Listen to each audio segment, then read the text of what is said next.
So we're sitting here with Sylvester McArthur, and he is 97 years old. He is my grandfather. And I'm going to be talking to him about the 1968 Baltimore riots. Okay? Okay, Granddad. First, I want to ask you, can you talk about Martin Luther King's death and how it impacted the black community? Do you remember? Some of it. Some, yeah. What impact did Martin Luther King's death have on you?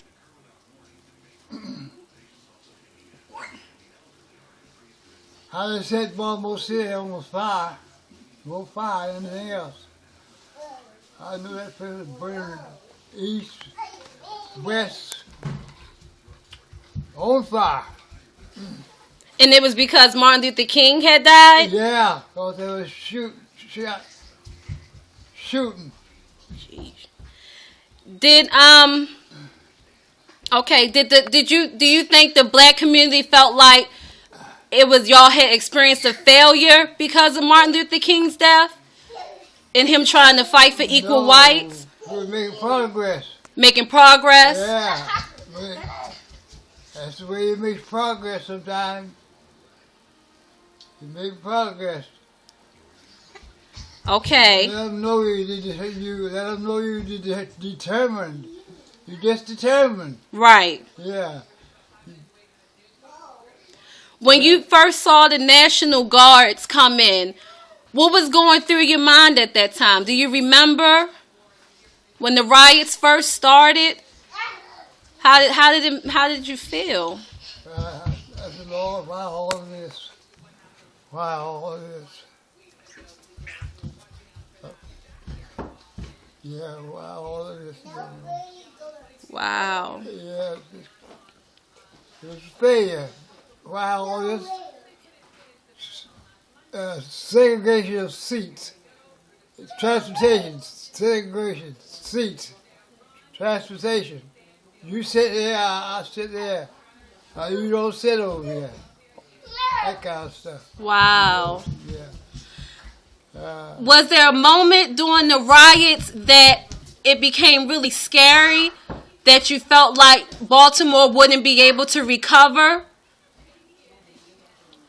No, I never did feel that Baltimore wouldn't recover. No, I felt that Baltimore was determined. Oh, that's about fire to set. That fire. Right. Let me say, we are determined until you see all the buildings on fire. Yeah. Yeah. And yes. Was there still normal life going on during the riots? No, that's abnormal. Abnormal? Yeah. Were children going to school? Because Mommy was just born that year, right? Your daughter, Angela. She was just born that year. How was it like having a newborn the year of the riots? A newborn? Yes. Your daughter, Angela, was just born that year.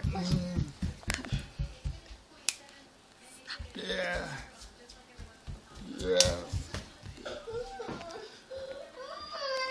I don't want no more riots, real riots. Yeah. Do you remember what it was like having a newborn the year of the riots? Was it scary as a parent to try to protect your child? Everybody's watching everybody. Everybody's watching everybody. Yeah. So was there a sense of community amongst the blacks to try to keep each other protected? Yeah. How did the whites act during the riots? Separate, stayed away. Separate, okay. Were they upset with the black community for the riots? Yeah. Yeah. They were shocked. Yeah. They were shocked? Yeah. Okay. I read in the newspaper that at one point in time, there was a crowd of whites that had begun to throw stones at a car that was filled with a black family. Was that common during the riots? No, that wasn't. Okay, so that may have been an isolated incident. Yeah. Okay. Okay, governor during that time, Governor Agnew, he said that he was disappointed with the black community's leadership. Do you think he had a right to say that? The governor of that time, he was disappointed with the black community's leadership.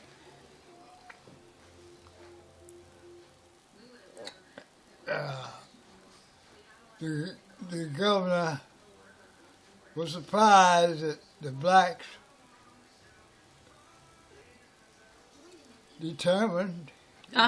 just determined, was aggravated. He was aggravated, okay. Yeah, just determined.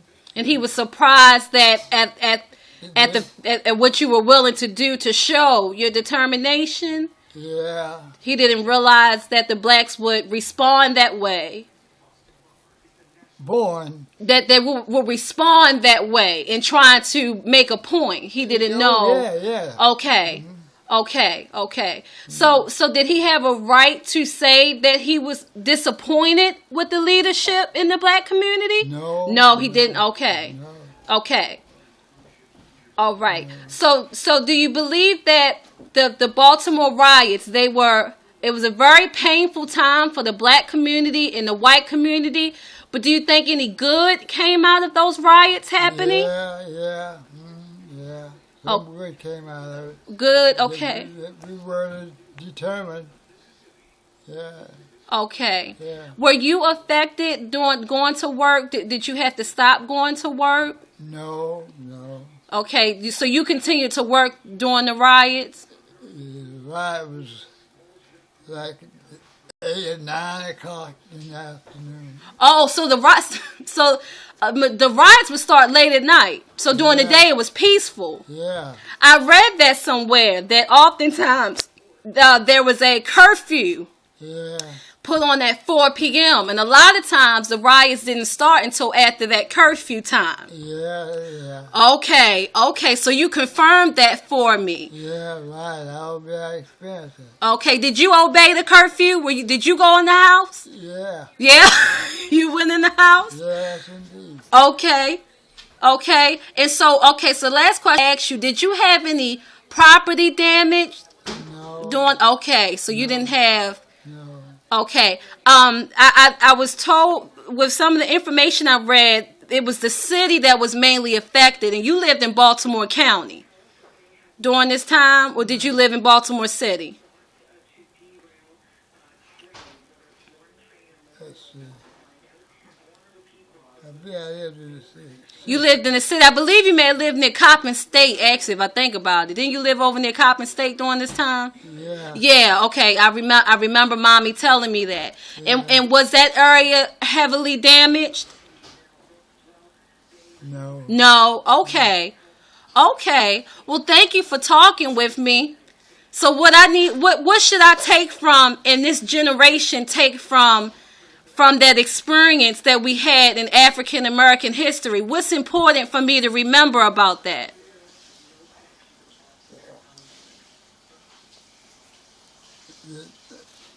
The white exploitation. And they were effectively, mainly psychologically, affected psychologically. And